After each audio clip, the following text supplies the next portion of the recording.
Well, the prosecutor made it official today. Murder charges have been authorized against the man accused of shooting and killing Trooper Paul Butterfield. That suspect's wife also remains jailed and accused of trying to help her husband after the fact. 24-Hour News 8's Leon Hendricks is live tonight, where there are still many unanswered questions in an active investigation. Brian, good evening. The major question is why? Why would the person who was in that truck shoot and kill Trooper Butterfield during a traffic stop? It's a question that baffles even the prosecutor here, a man who's been privy to case details and has seen enough of the evidence here to file charges. Perhaps the most daunting detail in this case is just how unexpected what happened here Monday night was. Trooper turns on his strobe and pulls over a truck. Moments later, the unthinkable. It's an ordinary traffic stop. You probably see at least one every day. It's nothing more, nothing less. Trooper Butterfield was gunned down and left for dead on the side of the road for minutes until someone driving by stopped to help. As part of the evidence in this case, Mason County prosecutor Paul Spagnola heard the trooper's last radio traffic to dispatch before the shooting.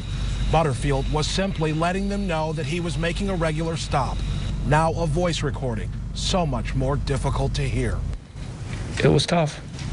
It was difficult. I knew Paul. It's difficult. He's a good guy. This defendant did count one accessory after the fact to a... Today, formal charges were announced against a young husband and wife expecting a baby. Eric Knysz made her first appearance in court today in Jail Orange, visibly emotional and apparently confused. Do you understand? Not entirely. Spagnola says what's happened here in court is part of his last respects for Trooper Butterfield. And I intend to honor Paul Butterfield and do justice for Paul Butterfield. As case details in an active investigation emerged, Spagnola declined to discuss many of them, but says the most baffling question of all remains unanswered. Why? That is one of the most curious questions in this case. Oftentimes, homicides have no good reason, or what we can often speculate as to what the reason is. Motive is still unknown.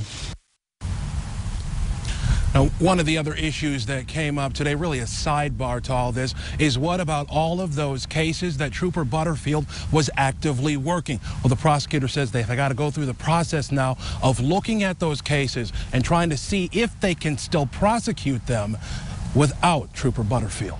Reporting live in Ludington, Leon Hendricks, 24-Hour News 8.